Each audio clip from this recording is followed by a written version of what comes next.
Hi everyone, it's Jerry. I have a crushing kingside attack to share with you. This was played at the 2024 Champions Chess Tour Final.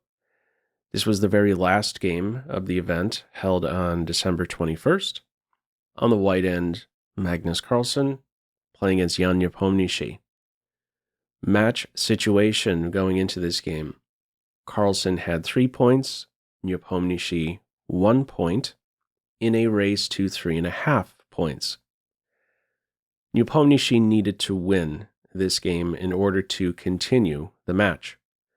A very tall task ahead for Nepomniachtchi, to say the least, trying to win with the black pieces against a player who seems to continually be on fire. Time controls for this game, 10+2. Now, if you followed the 2024 World Chess Championship match, this position may look familiar to you. We saw it in Game 13. Gukesh D had the white pieces against Ding Liren. In that game, Ding Liren's approach to A3 was primarily with piece play. He continued, Ding Liren did, with bishop e7, knight b6. We had an exchange on d4, and then the knight dropped into c4. It was immediately captured. We had a light square bishop for knight exchange. A couple moves later, Ding Liren would castle. Why am I pointing this out? Well, we witnessed something entirely different in this game. We see a case where black castles when this monster attacking piece is still present. A totally different situation. A dangerous idea by black to castle when he did in this game. Also note this guy on e5. This pawn is frequently a catalyst for a kingside attack, robbing the minor pieces of the f6 square. This guy here on d4 does a really good job of clogging up, in a way, black's queenside. The knight, the bishop, the rook. This guy keeps these 3 pieces under control. We continue in this game. Nepomniachtchi here plays with a5 and a4. Carlsen plays on the king side, maybe looking to go a step further.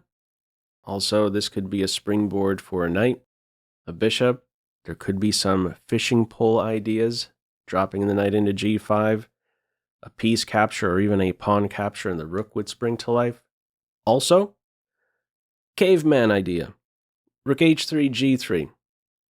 From here, queen a5, bishop d2 breaks the pin.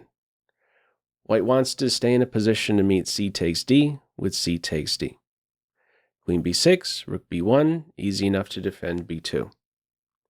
From here, bishop e7. Now, one of the tries here, maybe, or the best try in this situation for black, seeing how he needed to win, is to go with f6, challenging this pawn.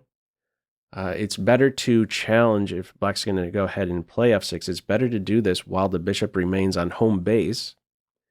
It's there securing g7. There's a reason for this. f6 in this position followed up with knight f4. Chop, chop. This is a sharp position, much more lively position. Now, in this game, we do not see f6. It's bishop e7. Bishop e3 follows. What white wants to play is knight f4 right here and develop the light square bishop. But if you play knight f4, d4 doesn't have enough defense. It's going to collapse. So some support for d4. Next up, he's ready for knight f4. It's in this position where Nepomniachtchi castles kingside. In the computer's eyes, it's saying objective best is to return to a5, throw the pawn in a pin, and yet again hint at this capture on d4. White wouldn't be able to recapture. Carlsen could respond with bishop to d2. These are the moves it's suggesting for each side at this stage. Some repetition of position, which really isn't an option for black in this situation. So he ended up castling in this position.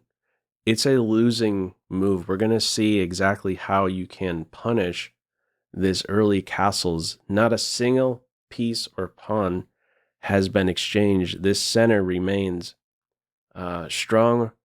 There's a dangerous attack right around the corner now. Rather than castle, if we just go back to this f6 move at this stage, while the bishop is on e7, notice how in this position knight f4 is much more effective. If black continues with this same capture in this situation, knight takes e6, and now there's all of a sudden a threat on the sensitive g7 pawn. It lacks a defender. The knight's ready to win a pawn and say check. All right, in this game, Nepomniachtchi castles, and Carlsen's able to develop his pieces to fantastic squares, of fantastic aggressive posts. Black tries queen b3 here, offers a queen exchange that's declined. Carlsen steps aside. If something else is tried by black, what might that something else be? Maybe this one. Knight a5 eyeing up, a weakened b3, c4 squares. Here's an issue with that. The bishop comes to d3. Let's say the knight dives in here. We're going to have a Greek gift sacrifice. This is an idea for white, a winning continuation for white. There you go. Some fishing pole action. The rook springs to life. This is a mating attack. We're looking at checkmate in one next move. All right. Black tries to interfere with possible Greek gift sacrifice. And playing queen b3, the queen is kicked off of this diagonal. She no longer has her eye on h5. In this game, she goes to c1. I thought queen c1 was clever for the following reason. When I initially was going through this game, I thought, okay, you don't step up, in this case, to d2, because this knight, once it gets to c4, it's throwing a punch. No, I was off with that one. The idea with queen c1 is to keep this rook defended. So if Carlsen plays to d2 here, black can take on d4. We would like to recapture with a pawn here, keeping this knight under control, these two secure, but there's a tactical flaw. Black could take here on a3, taking advantage of the pinned b pawn. So this is the reason why Carlsen stays trained to the rook, defending against that possible tactic. From here, the exchange on d4, the knight angles for c4, bishop d3, got that guy defended, no problems. h6, hard to say what h6 is really even doing at this stage. If the knight really wants to dive in here, you still could with a winning attack. The square is being covered with h6, but it's also asking for a possible sacrifice on this square. In black's defense at this stage, there really isn't a good move. It's just a losing position. From here, we have caveman idea, simple chess, rook up and over. We are looking at nearly every white piece attacking the black king. This is the only guy not a contributor.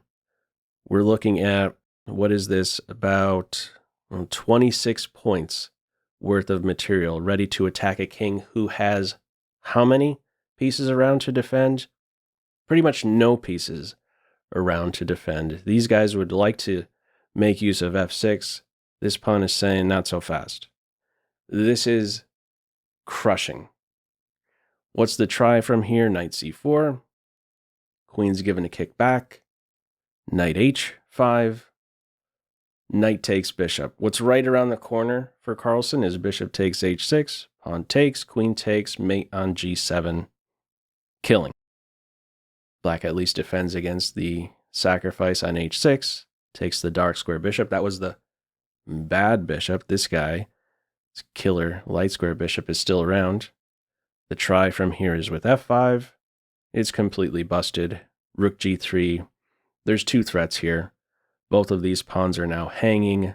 The g pawn is not only hit twice, but pinned. It's defended now twice, but there goes the h pawn. This is hit now 3 times. It's defended with bishop f8. One more move. Move 23. Queen g6. And Nepomniachtchi resigns. Follow-up move from here is knight g5, queen h7, and there isn't a solution to that. With this brief win, Carlsen won his 5th Champions Chess Tour title, and this one was an absolute crush here against the French defense. What did you think of this one? Feel free, as usual, to leave any feedback to this video in the comment section below. I hope you enjoyed it and maybe took a thing or two away. That's all for now. Take care. Bye.